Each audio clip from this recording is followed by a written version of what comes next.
Today is a very pure and auspicious day because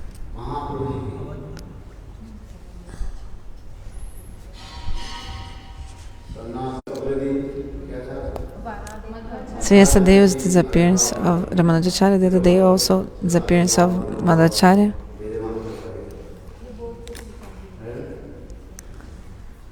And today also day of Keshava Bharati also.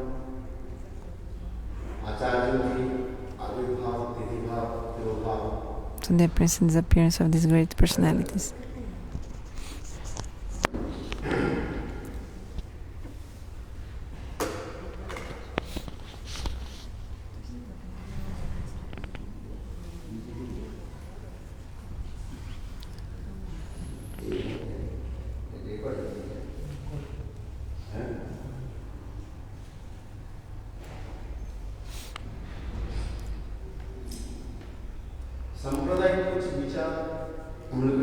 So we have to listen about some of the conceptions of our sampradaya.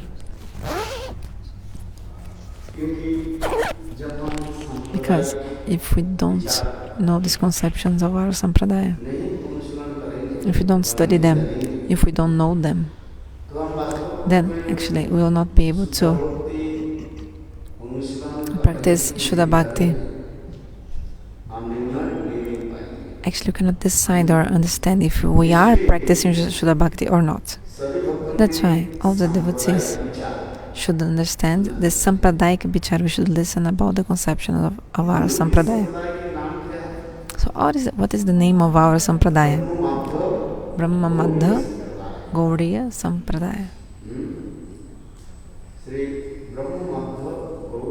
Sri Brahma Madhva Gauriya Sampradaya is the name of our sampradaya. Shastra wrote about the 4 sampradayas.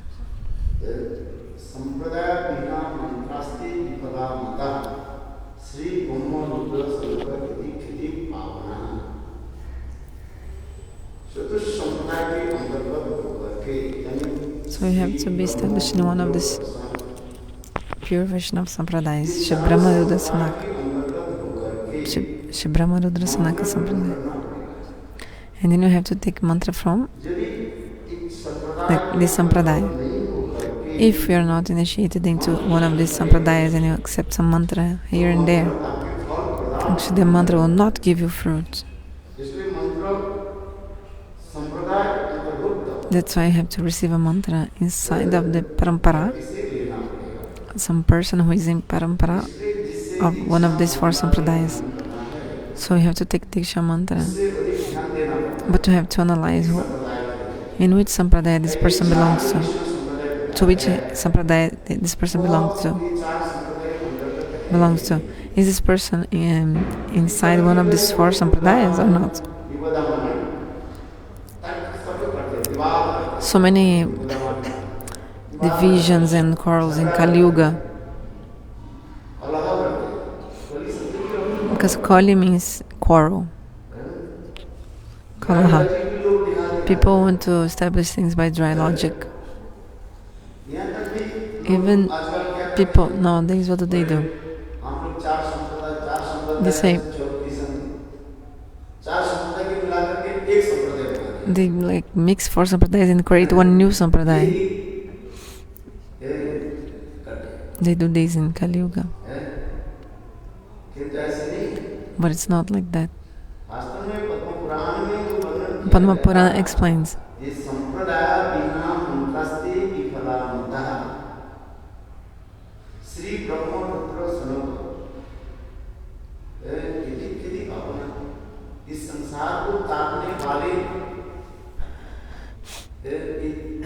you want to cross this ocean of material existence, you must accept mantra initiation from one of the 4 sampradayas.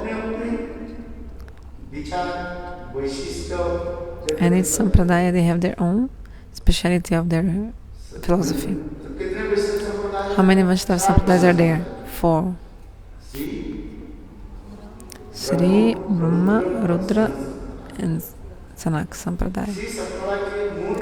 The main acharya of the Shri Sampradaya is Lakshmi Devi. is Lakshmi Devi. Okay, so the original Acharya of Sri Sampradaya is Lakshmi Devi. Now, in Kali Yuga, who was the Acharya, main Acharya of the Sri Sampradaya? Ramanujacarya or Ramanujacharya. The main or the original Acharya of the Brahma Sampradaya was Brahmaji himself. And now in this Kali Yuga, who is it? Madhvacharya. Madhvacharya. You forgot everything, oh my. Madhvacharya. Okay. The main Acharya of the Rudra Sampradaya, who is he? Shivaji, Lord Shiva. But the main Acharya nowadays, in this present Yuga, tell me. Vishnu Swami. Vishnu Swami. It's Vishnu Swami. You must know these things.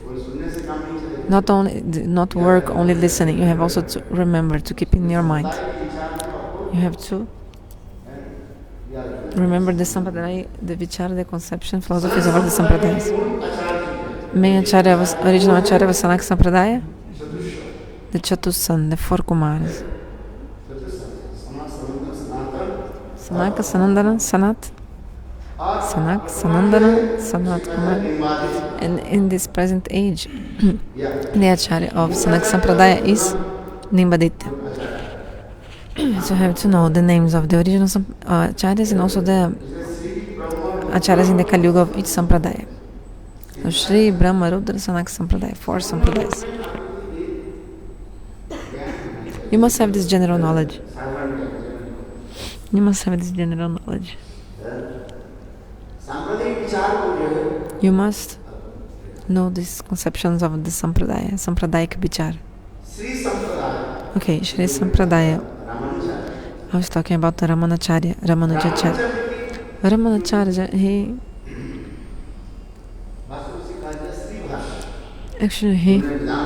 wrote a commentary on Vedanta Sutra called Sri Bhashya. A commentary on Vedanta Sutra called Sri Bhashya.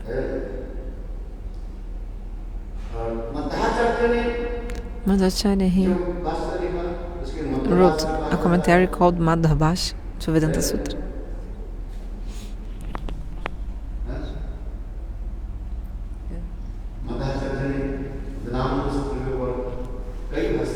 Actually, Madhvacharya wrote many commentaries on Vedanta Sutra. And the commentary of Rudra Sampradaya made by Vishnu Swami. What is the name?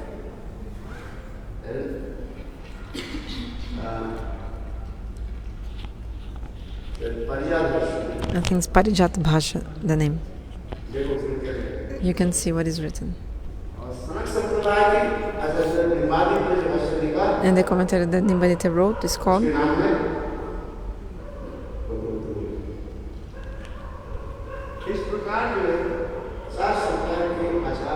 So in this way, these 4 Vaishnava Acharyas, they wrote commentary on Vedanta Sutra.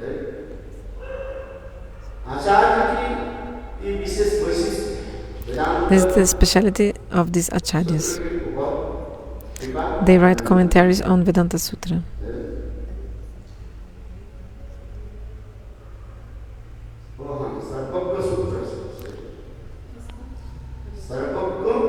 Sarvaga Sutra.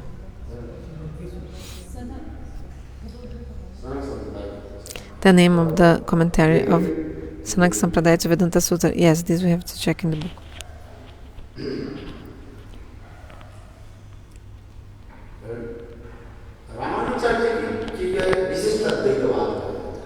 The philosophy of Ramanujacharya, it's called visheshan-visheshya, specialized monism. Vishesha-advaita-vada. So, he showed about the adjective and the noun. Visheshan-visheshya. Adjective and the noun. For example, you say red cow. Red is an adjective, cow is the noun. So the cow is red. So red is visheshan, is an adjective. And the cow is vishesha, she's the noun.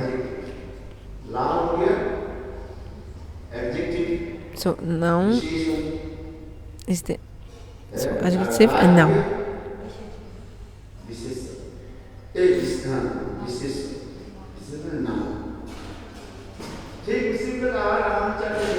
So in this way, Ramanujacharya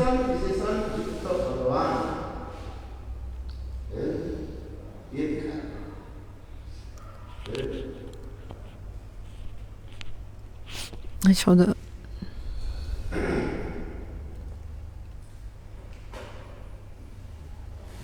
Ramanujacarya की विचार जो श्री भाष्य So the commentary of Ramanujacharya called Sri Bhashya.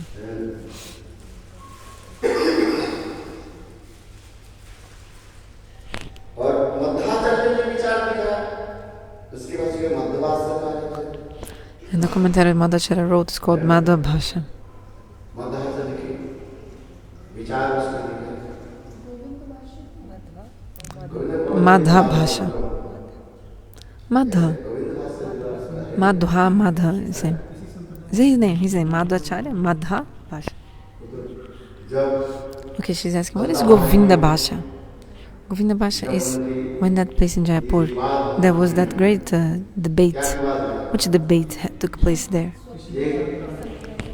The people from in Jaipur, they were saying that in Govinda should not be worshipped with Srimati Radhika in Jaipur because Srimati Radhika was not married to Krishna. And in Archana Marga, when you worship, you follow all the rules of Vidhi Marga. So, how they would worship Radha and Krishna together if Radha is not married wife of Krishna? So they raised this allegation. Also another point, they told, the name of Srimati Radhika is not in the Srimad Bhagavatam. Because Srimad Bhagavatam is very dear to the Vaishnavas. Vaishnavanam Priyam. The Srimad Bhagavatam is the heart of the Vaishnavas. So the same Srimad Bhagavatam does not contain the name of Srimati Radhika.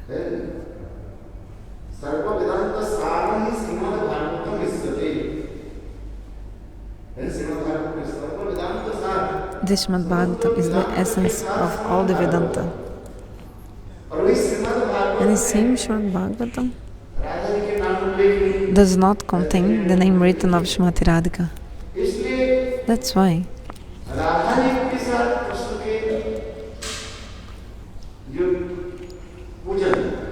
this worship of Radha and Krishna together is not according to the rules they were arguing. Okay, the name of Rukmini Satyabhama, it is written in the Bhagavatam.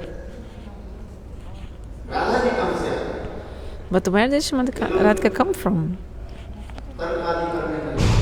They were having this kind of debate and allegations. You raised the question, so I'm saying something.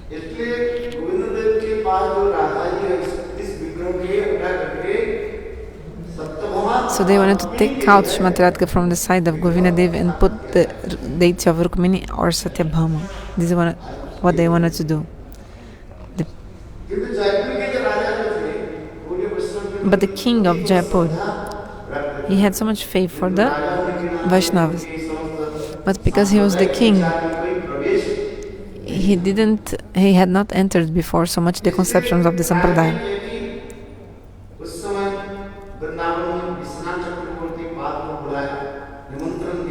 So he called Vishwanath Chakravarti Pada to come to that assembly, the king of Jaipur, and said, please explain, establish in his assembly why Srimati Radhika should be worshipped with Krishna, following all the rules of Archana.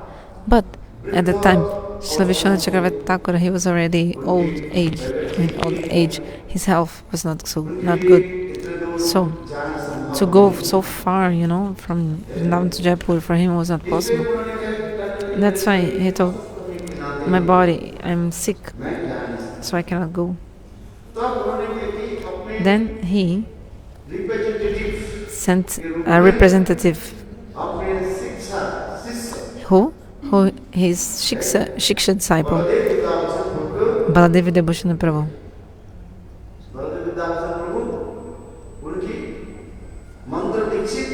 Actually, Baladeva Vidyabhushana Prabhu had not taken Diksha mantra from Vishwanath Chakravarti, but was his Shiksha disciple. So, speciality of Diksha Guru and Shiksha Guru.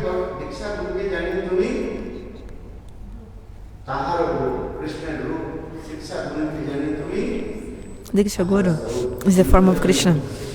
Shiksha Guru is the Swarupa, the nature of Krishna.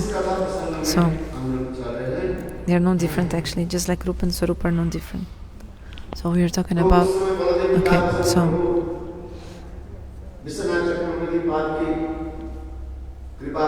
so Baladeva Vidyabhushana Prabhu, he accepted the mercy of Vishwanath Chakravarti Pada. He went to that assembly in Jaipur and he was able to establish the Siddhanta of the sampradaya. Then he gave many evidence from the Shastra saying where Srimati Radhika married to Krishna. Must get married.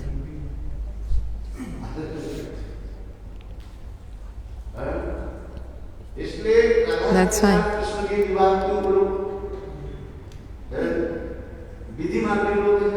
Because the people want to follow all these rules and regulations. They don't accept panchabheda, so they want the proof of the wedding.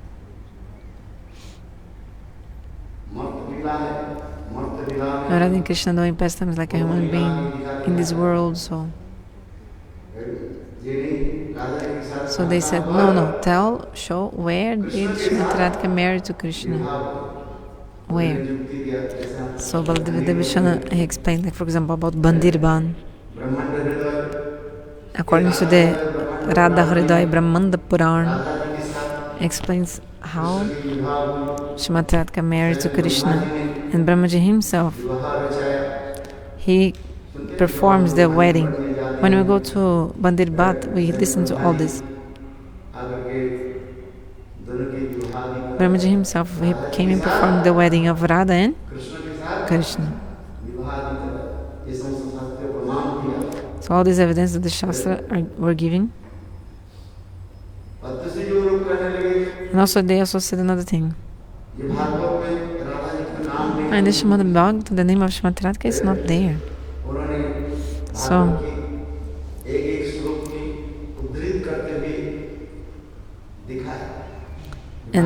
but Baladeva Vidyabhushana, he explained many proofs that the name of Srimati Radhika, it is in the Bhagavatam, yes.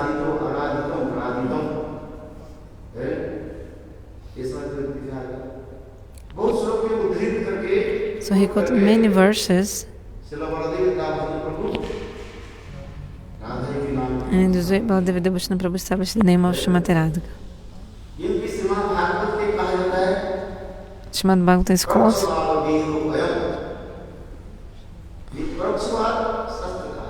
Parokshavada Shastra.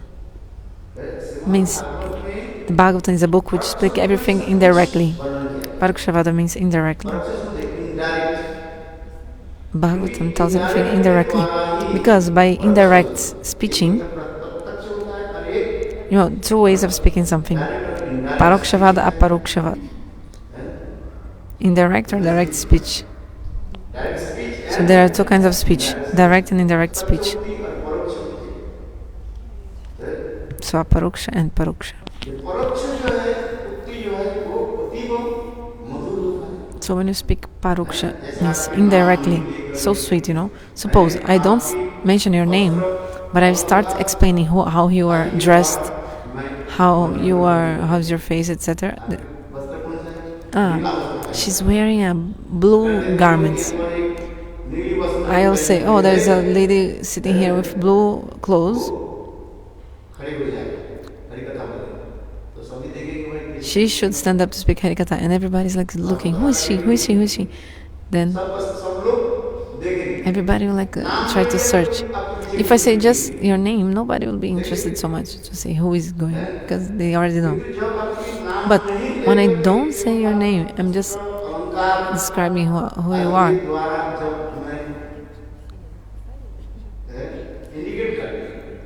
And I'm indicating like this, then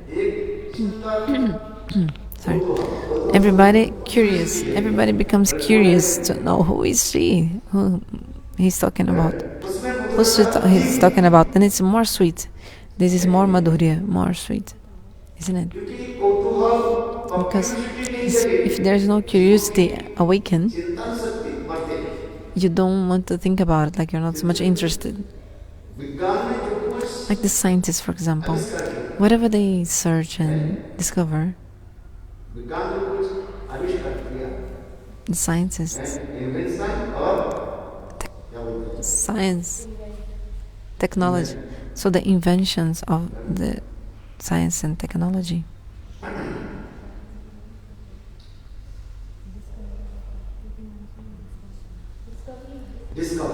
The discoveries. Do you watch Discovery Channel? Before you used to watch, but now not anymore, no? So that's what the Discovery Channel shows us.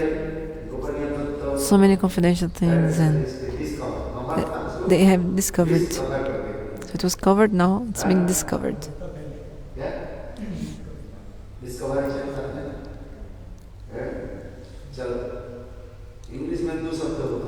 In English, two words are there: invention and discovery. So something was already there, but again you are manifesting it, like uncovering it or bringing it to be known. So you call discovery. But invention is something which was not there before. You invented from zero, like, supposedly. So this is an invention of the scientists, of the science. So suppose television didn't exist before. Mobile phone also didn't exist. This iPad also, and laptop and iPhone, laptop. This was not there before. So these are inventions, technological inventions. But something which was already there, like already existed. So then you use the word discovery. For example, the law of gravitation. Isaac Newton, he discovered the law of gravitation. Okay. I was speaking about other thing, huh?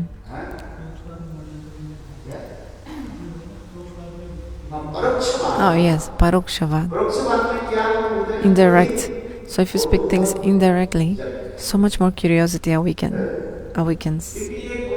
Because this curiosity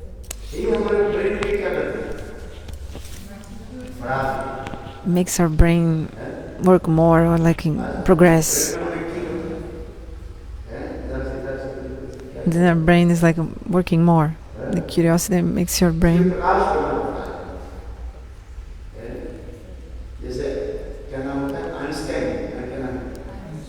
like Einstein. You know about Einstein? Albert Einstein. So we used to read about his life history. He was a great scientist in mathematics and science. He was very intelligent. But in other subjects he used to fail. Before I read about his life history, I remember. Einstein, except for science, he would fail in all other subjects, like in school. Madhvacharya.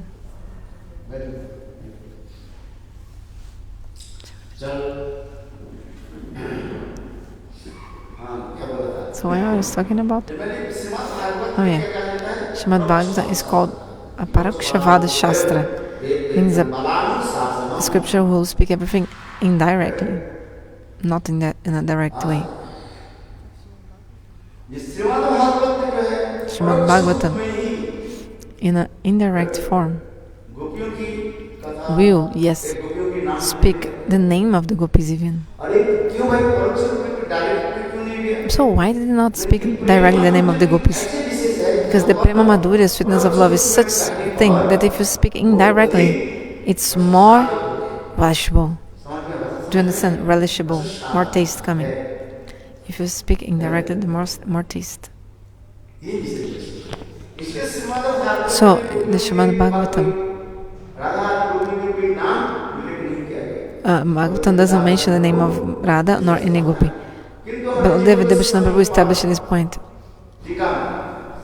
But in the commentary of Srila Jiva Goswami, for every shloka and every syllable of the Bhagavatam, he showed how actually is mentioning the name of Radha and the gopis. He was a great Pandita. Who?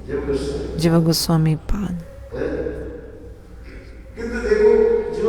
But see, but Jiva Goswami did not write a commentary on Vedanta Sutra. He could have written, but he didn't. Why? Because Vyasadeva told what? What did Vyasadeva say?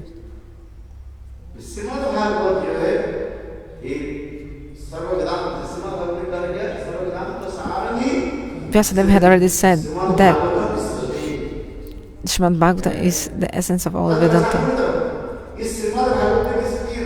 And if somebody relishes even a little bit of the sweetness of the Srimad Bhagavatam, this person doesn't have taste to read any other Shastra. If someone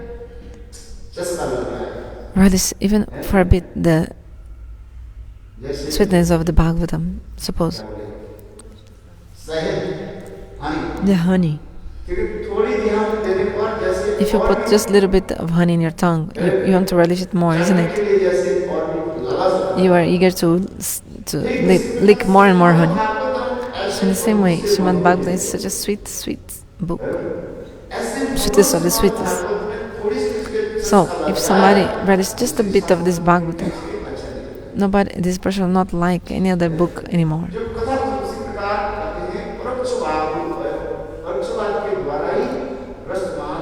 So Parokshavada, speaking things indirectly, actually we're able to relish more these moods. That's why the Bhagavatam explains the name of the gopis indirectly. Our Bhaktivinoda Thakur, and he showed all this. Jiva Goswami also. The acharyas, they showed.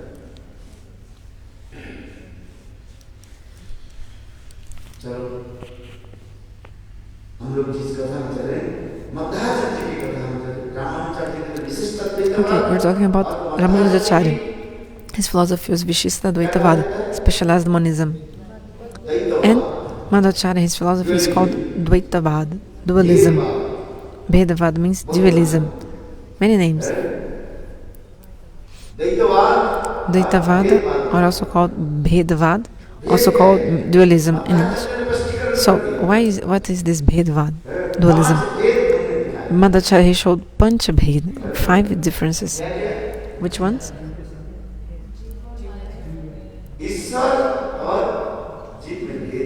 The difference between Ishvara and Jiva.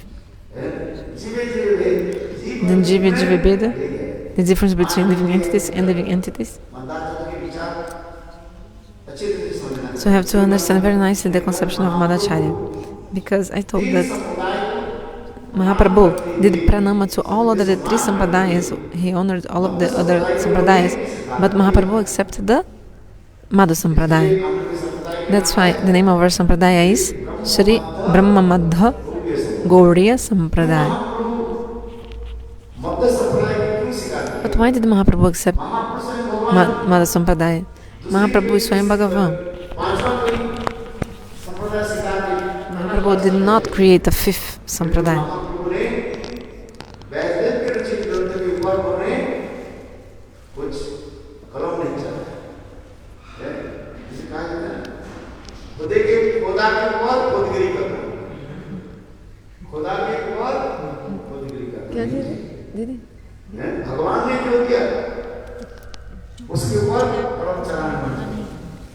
Like not to do something that already again done before. Okay, already 4 sampradayas created, then I'll do one more sampradaya. This means like you're doing something that already something has done. Like doing secondly, for again, something which is already done. This is not proper. This would break the rules of the Shastra, actually, would insult or the rules of the Shastra, because Shastra already said that only 4 sampradayas, and these 4 sampradayas were already existed. So that's why Mahaprabhu did not create one new more, because this would go against what already was written in the Shastra, and already what they had done before, the other acharyas. So Madhvacharya, he told about 5 differences. Ishvara Jiva Bhed, Jiva Jiva Bhed, difference between living entities and inerts, Jiva Jara Bhed, Jara Jara Bhed, difference between inerts and inerts. Okay, so 5 differences. First, difference between God and living entities, Ishvara Jiva Bhed. This is very easy, no? What is the difference between God and living entities? Ishvara Jiva Bhed. What is their difference? What is the difference they have? God is controller of Maya, Maya Dish, and living entities are controlled by Maya, Maya Bhash. So God is the supreme controller of Maya, controller of Maya. He's called Sarvaniyantak, supreme controller. Bhagavan is the supreme controller. But the jivas, all the jivas, everyone, actually except Bhagavan, everybody is servant of Lord. Maya, Jiva, everyone is dependent on Krishna and subservient to him.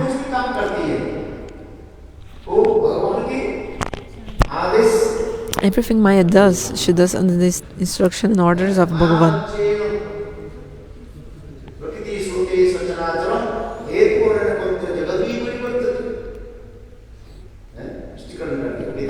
In the Bhagavad Gita, it explained very clearly. By my orders, by my guidance, whatever I tell her, Maya does what I tell. Krishna explained in the Bhagavad Gita.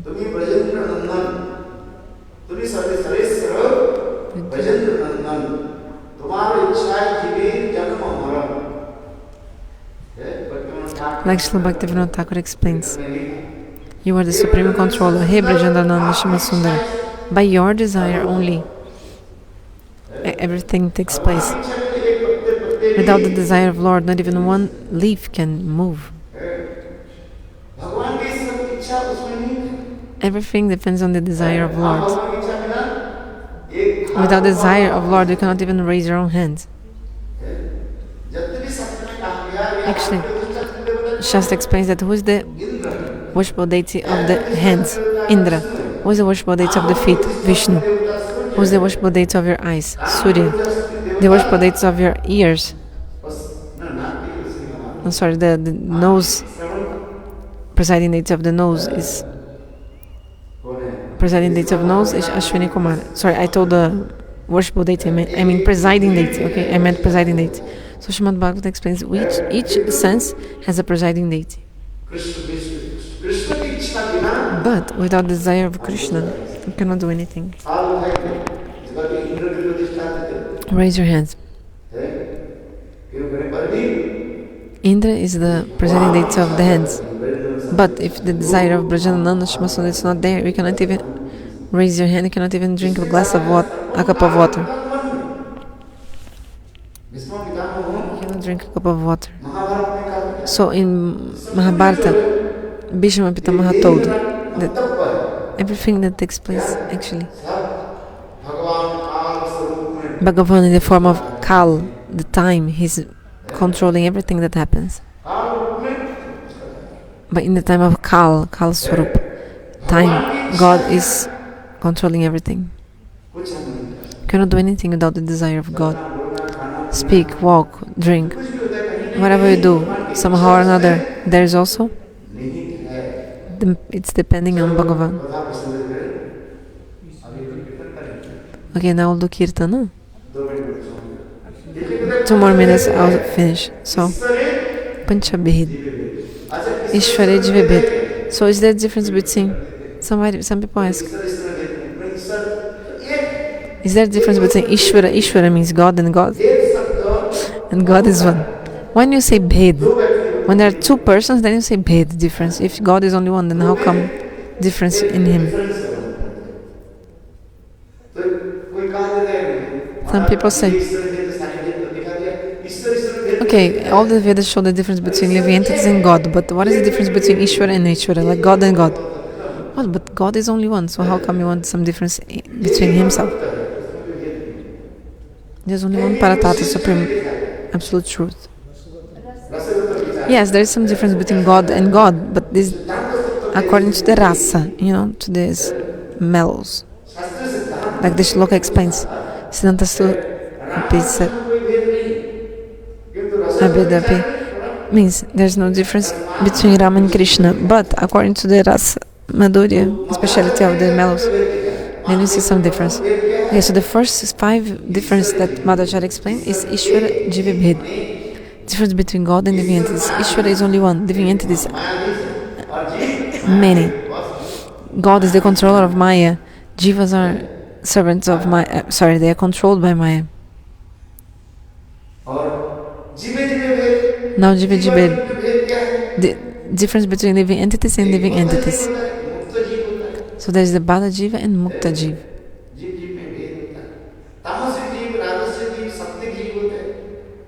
There are some jivas in the mode of ignorance, some in the passion, some in the goodness. We see in our house. Some people, they have sattvic bhava, like mode of goodness. Some people, they have rajasic bhava, mode of passion. Some people in the mode of ignorance.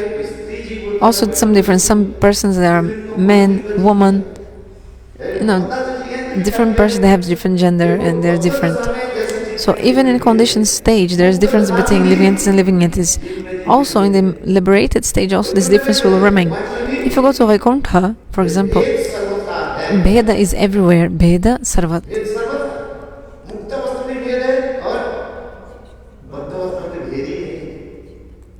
So in liberated and conditioned stage, always the Bhed will be there, the differentiation.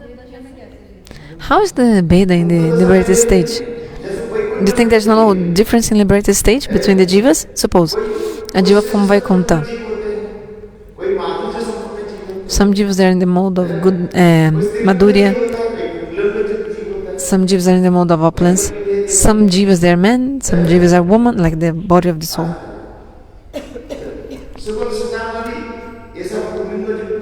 Like Swabhal Shridam, they are Pullinga, means they are men, basically, the soul in the form.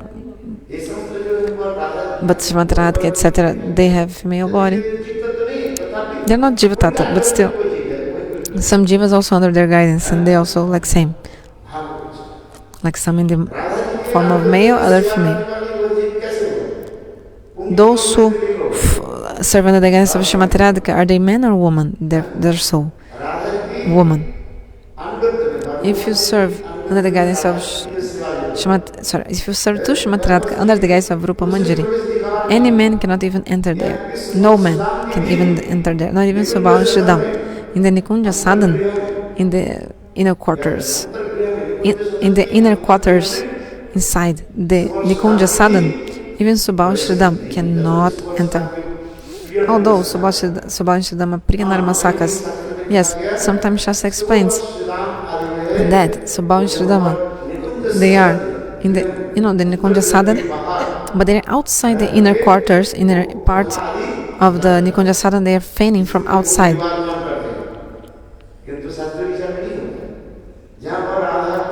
They cannot come inside. Only from outside they are serving. Because when these very confidential pastimes of Radha Govinda, no other man is qualified to enter that place. Only Krishna. So there's the difference in the Bhadadasha condition stage, isn't it? Some people is black, some people are. Some people are black, some people are white. So difference between the living entities. Actually, this material world is a perverted reflection of the spiritual world.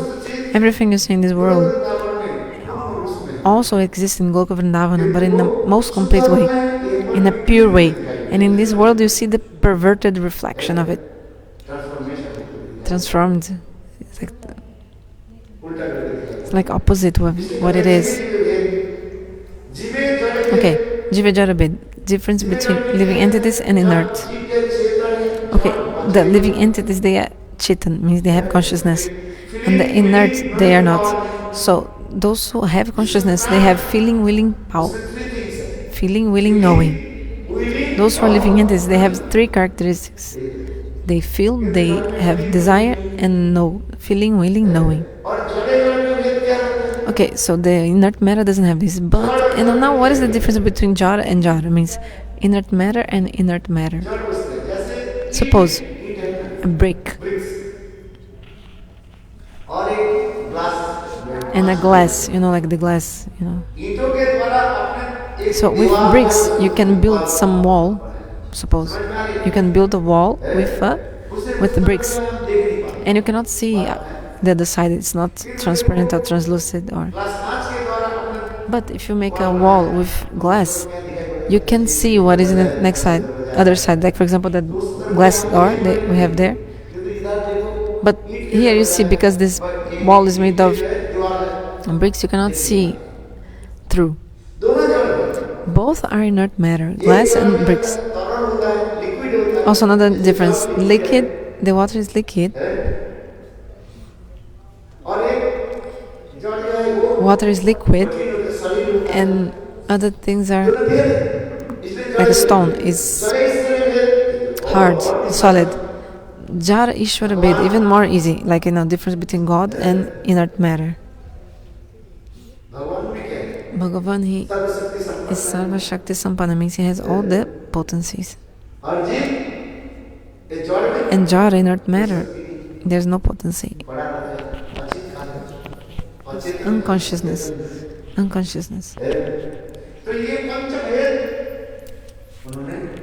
So he showed these 5 differences. Who? Madhvacharya. Okay, why he did this? He's always raising 2 fingers. Madhvacharya, because he's saying about Brahma God and Brahma Shakti, the potency of God, always. The Advaitavadis, monists, especially followers of Shankaracharya, they are saying that Brahma has no potency, no form, no speciality, no qualities, no potency. They say like this, God has no. Who is saying this? The people who follow the philosophy of Shankaracharya. But Madhvacharya say no, 2 fingers, Brahma and Brahma Shakti, God and his potency. Imagine Krishna, God, who created all these great universes. Actually, what is the main meaning of the word Brahma? Is Bhagavan. The main meaning, the original meaning of the word Brahma is Krishna.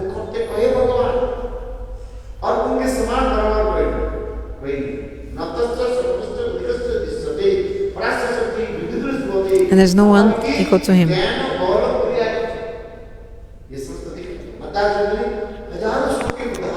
Madhvacharya, quoting thousands of verses, an example. He cut the philosophy of Advaitavadis. Actually, all the 4 Vaishnava sampradayas, they have only one goal: to cut and destroy the Mayavada philosophy. Just like in a great war. What happened in the Mahabharata war? These great warriors, they came and they wanted to kill each other completely. So in the same way, our Madhvacharya, actually all the logics and philosophies of the followers of the Shankaracharya, he wanted to cut all their philosophy with the philosophy of the scriptures.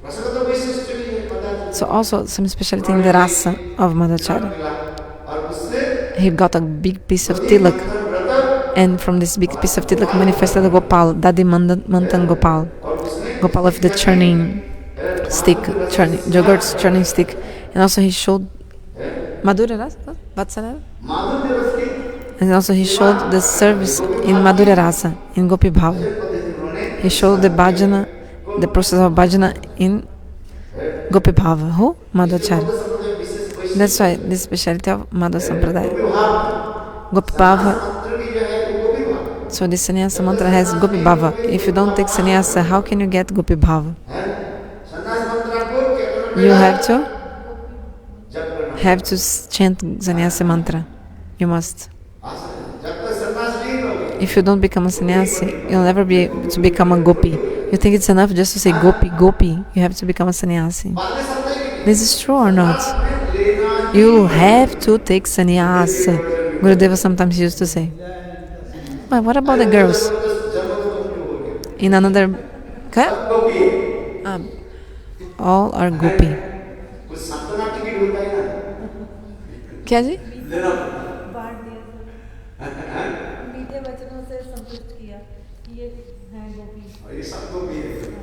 You can be pacified if you think, I am already gopi. Your swarupa is a gopi. Yes. If you chant the Gopal mantra and Kama Gayatri, the essence of the sannyasa mantra is the Kama Gayatri Gopal mantra. What else? No? Gurudev used to say. Do you want the fruit or do you want the seed?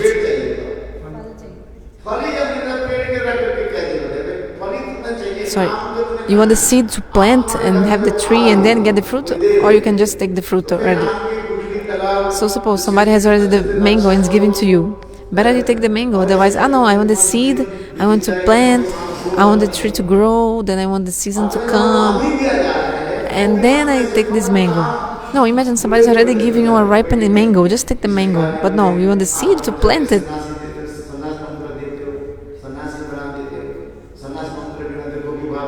Sometimes Gurudev would say, without sannyasa mantra, you can never become a gopi. Then the girls would say, why you have discrimination? You'll never be able to attain it then. And Gurudev used to answer, do you want the mango, ripened mango, or do you prefer the seed of the mango? I'm already giving you the ripened mango. What? The Gopal mantra.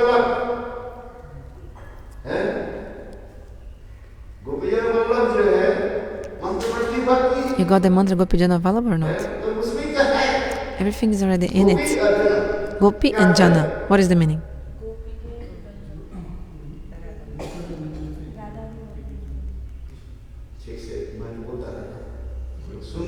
You're not listening. In time of the Diksha, did I tell or not? You just took Diksha, listened but forgot. Gopi means Srimati Radhika.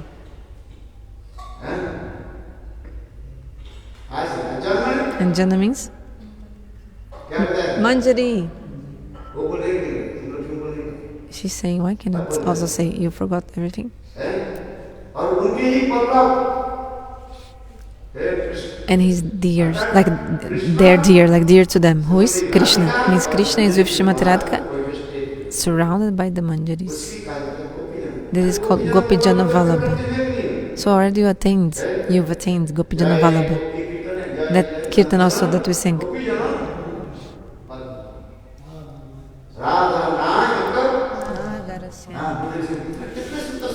So beautiful. You forget.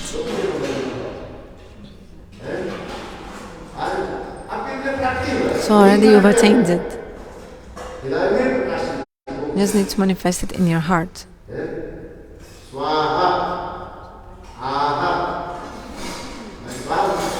I speak Swaha and you speak Aha. So what is the necessity? Gurudeva told the brahmacharis, they have to do so much endeavor, but you don't need to do that, the ladies.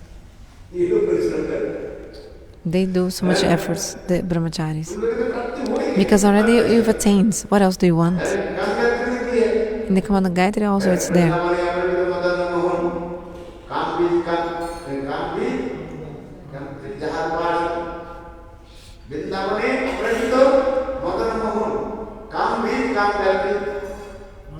So in Vrindavan there is a transcendental Cupid, Krishna, and he is worshipped by Kama Gayatri and Kama Bija.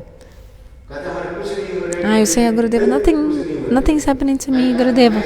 I say that I see that everything is good, Gurudeva answers, and you say that nothing is happening with you. Everything is already going on.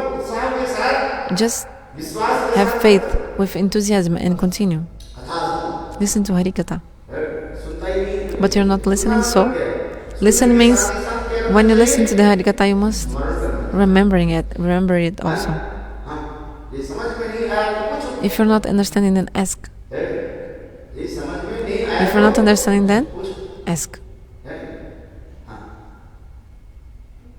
Understand? Okay, Gurudeva, you told you have to take sannyas. How to reconcile? You are already a sannyasini. What do you want? You have already taken sannyas.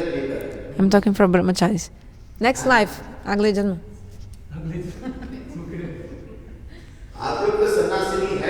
You are already sannyasini. Gurudev is telling, because only ladies are here. So, sannyasi means renunciant. Tyag. What have you? You already give up all your happiness just to serve or not? Yes. One mother, the service that the mothers do, they give up all their happiness, the ladies give up all their happiness to serve everyone.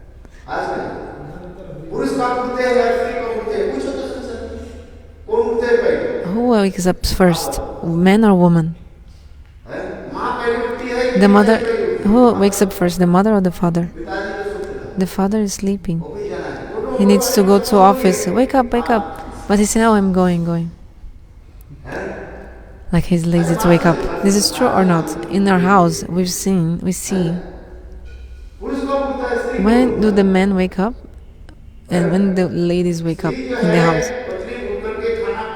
The wife wakes up, already cooks everything, makes the tiffin for the husband, then she wakes him up. So this is renunciation or not? Because what is a sannyas? He must renounce everything. Tyag. The ladies already are giving up all their bhog, means sense gratification. The men are not like this. Who sleeps first also? Pitaji, the father, or the mother sleeps first? Tell me. Father. And who wakes up first? Mother. Means the mother, the woman in the house, already gives up all her happiness for serving everyone. So sannyasi means to be renounced, tyag. So from birth, women are already sannyasis, like renunciants. The sacrifice and renunciation of a woman, she renounces her own happiness. The women, they do that. Women do that and men don't. He works 8 hours and come back, "Oh, I did so much. I worked the whole day." But women, they are 24 hours working the house, and men don't see this. You're just sitting in your house. What are you doing? And women said, "Okay, you think I'm not doing anything, so I go work in the office, and you stay here and see. Try to take care of the kids, and you see how difficult it is to take care of kids. Cook and check how it is to cook all day. Then you'll understand." So what I want to say, so the ladies already have from birth, they have this. What's the necessity? Okay, the Gopal mantra, yes, but already you have Gopal mantra, Kama Gayatri Swam.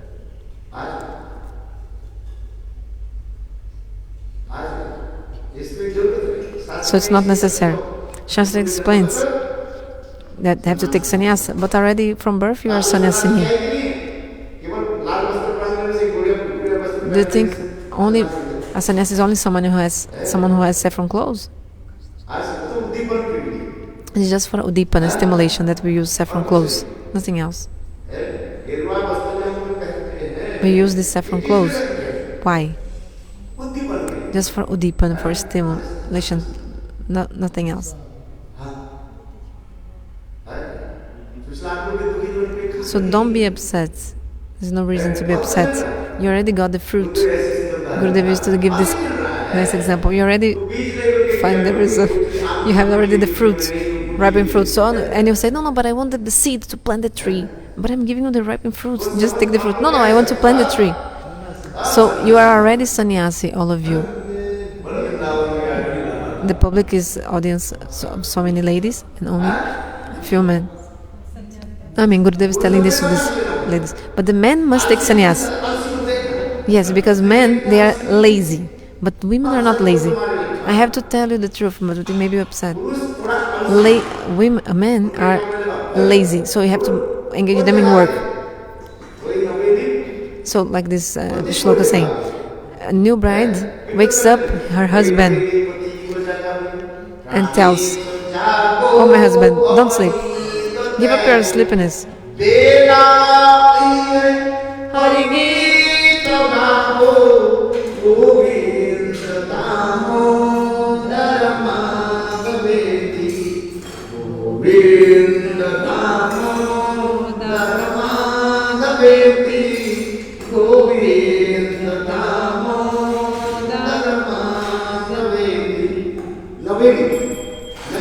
Naveli means new bride, like they just got married and the husband is already lazy. She woke up giving up all her laziness and anything, and the wife is trying to wake up the husband because husband is lazy. Yes. So women are already renounced. So the sacrifice and renunciation that women have, men don't have as much as women do. This is true. I'm not being partial. When I speak like this, people always say, "Oh, you're taking the side of women." People tell me a lot. But it's not true. I'm just giving an example of the Shastra.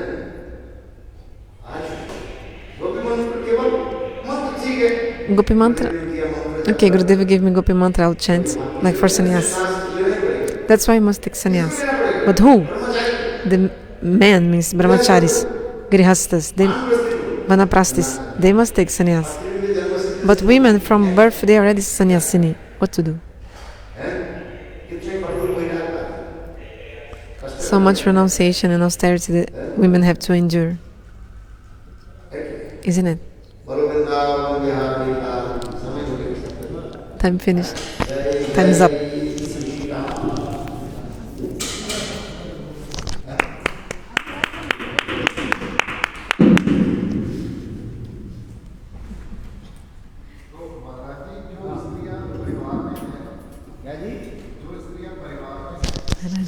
Women who got married and live in the family,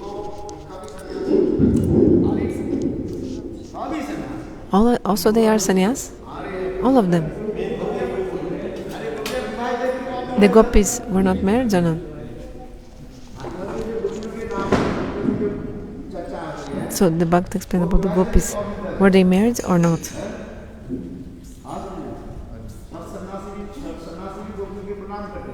All the sannyasis, they do pranam to the gopis. Do or not?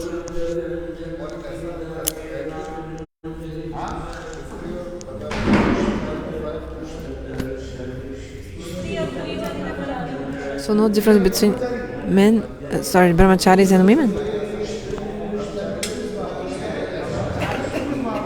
Brahmacharis, they have purush-bhava, mode of enjoyer.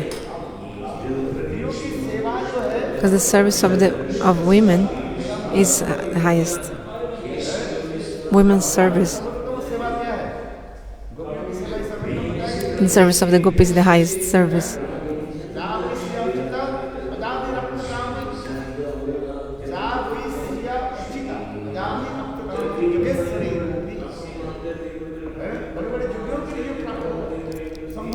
Even something which is not attainable for many